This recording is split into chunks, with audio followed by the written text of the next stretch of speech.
the design of planned attacks on buildings inside the U.S. and how operatives were directed to carry them out. That is valuable information for those of us who have the responsibility to protect the American people. He told us the operatives had been instructed to ensure that the explosives went off at a point that was high enough to prevent people trapped above from escaping. He gave us information that helped uncover Al-Qaeda cells' efforts to obtain biological weapons.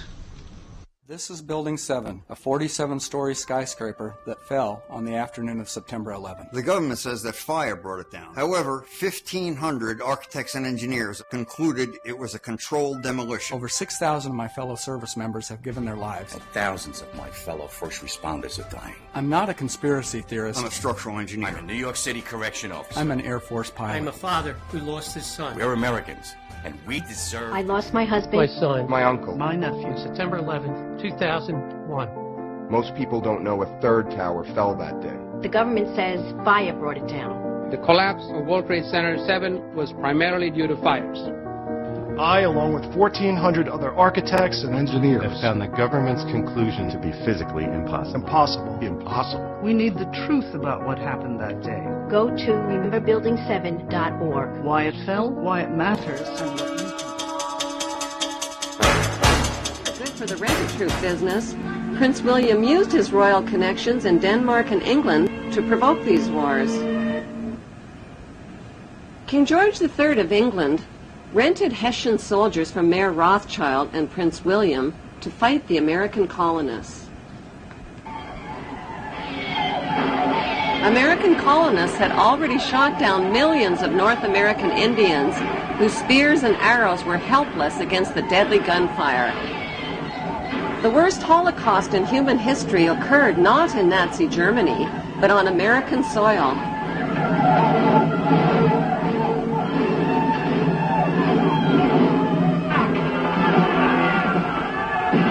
By 1776, British and Hessian troops arrived on American shores, ready to fight the American colonists.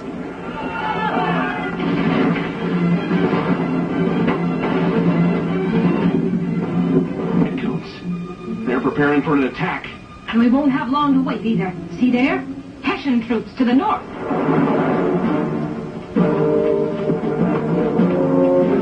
Hessian mercenaries. I can't believe the king is paying Germans to come here and kill British colonists.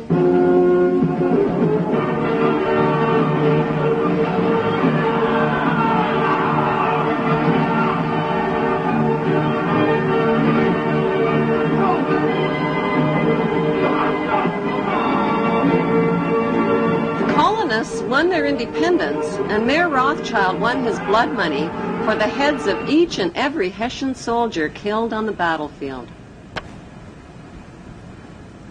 Back in Europe, Napoleon, with his mighty French army, became master of Europe.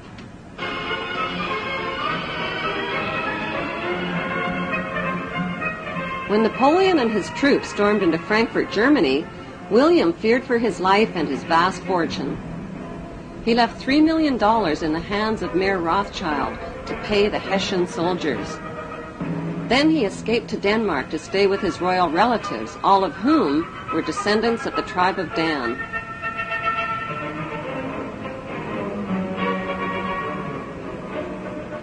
Mayor Rothschild received a stock market tip from his World Revolutionary Network. Instead of paying the Hessian soldiers with the $3 million that was left to him by William, he bet the money on his insider stock market tip.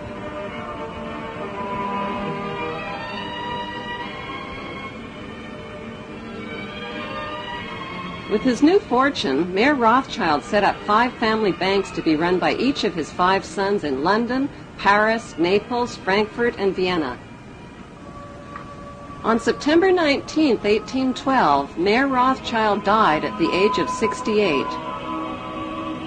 He left instructions that the amount of the inheritance must never be made public, that secrecy and ruthlessness must be used in all business practices, and that family members must intermarry with their own blood relatives to keep the family fortune all in the family. All five brothers dedicated themselves to their ancestors' world revolutionary dream. That dream was to control the entire world under one world ruler by disarming the nations of the world. A king, the son of David, will purify Jerusalem from the nations that trample her down, destroy the lawless nations, and gather a holy people whom he will lead in righteousness.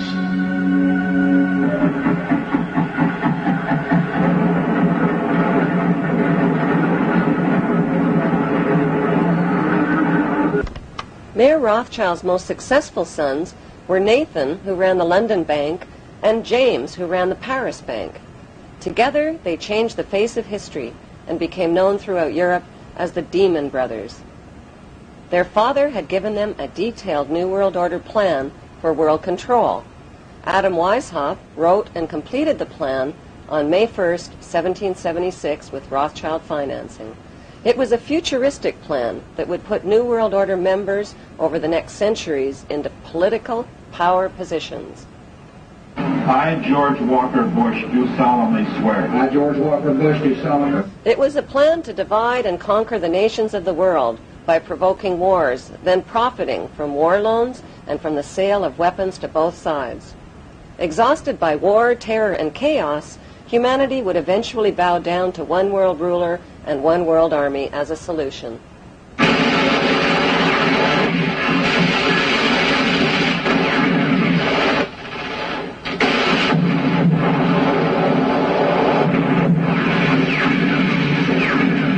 It was a plan to control public opinion by purchasing the controlling shares in TV networks, newspapers, publishing houses, and film studios. Briefings and updates from Washington and around the world every 15 minutes throughout the business day. As influential leaders, global markets, and your money take center stage. On CNN. Sports, games, and alcohol would be used to distract the masses. Laws would be changed, banks would be monopolized, and people and nations would be made into obedient debt slaves.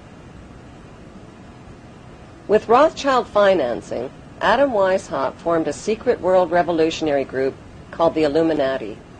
He recruited thousands of influential members by convincing them that only men of superior ability had the right to rule over the ignorant masses.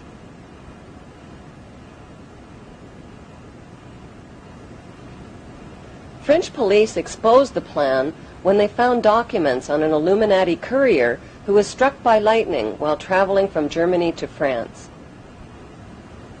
The Illuminati was forced underground. They took refuge in the lodges of a secret brotherhood called the Freemasons, who practiced death and rebirth rituals and whose history dates back to the construction of Solomon's Temple.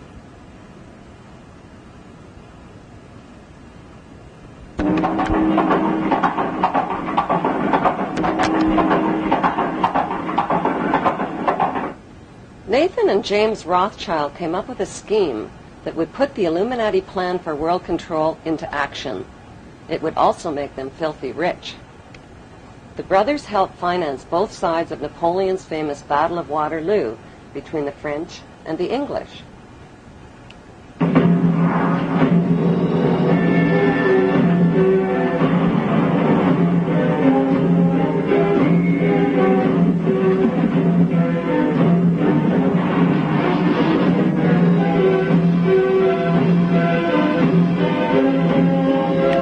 With advanced knowledge of the British victory, Nathan Rothschild spread lies that the British had been defeated, which caused a stock market crash. While panicked English investors sold their life savings, Nathan bought up their market shares for pennies on the dollar. When official news of the British victory over Napoleon was announced, the English stock market skyrocketed, and so did Nathan's wealth. In one foul swoop, the Demon Brothers had double-crossed the English masses and taken control of the Bank of England. Flaunting their stupendous wealth, the brothers went on a lavish spending spree. They bought mansions, fashionable clothes, and hosted extravagant parties.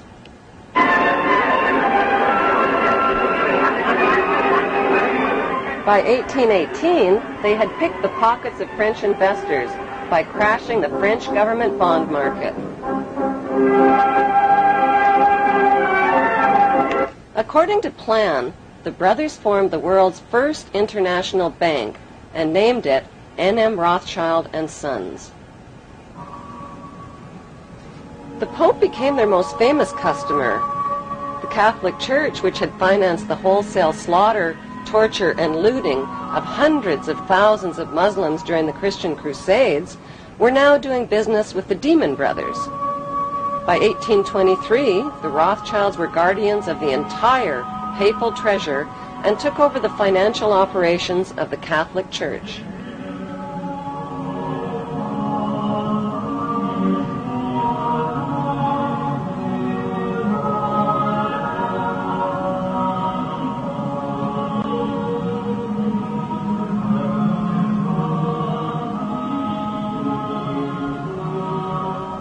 Enraged citizens accused the Rothschilds of conspiring to control the world's money markets. Fearing for their lives, the Rothschilds retreated into the shadows and cast their eyes on the youthful United States of America. To avoid publicity, the Rothschilds made themselves invisible by creating and hiding behind two front companies, J.P. Morgan and Kuhn and Loeb. More and more power was becoming concentrated in fewer and fewer hands. By 1906, J.P. Morgan's bank controlled 1/3 of America's railways and almost 70% of the steel industry. He eventually had a stake in the major companies of the 20th century, among them AT&T, ITT, General Electric, General Motors, and DuPont. At one point, Morgan made the offhanded comment, "America is good enough for me." And the newspaper of William Jennings Bryan retorted, "Whenever you're tired of it, you can give it back." I mean, that was the image of J.P. Morgan, the owner of the United States. The success of Morgan's industrials was quickly reflected in the Dow Jones Industrial Average.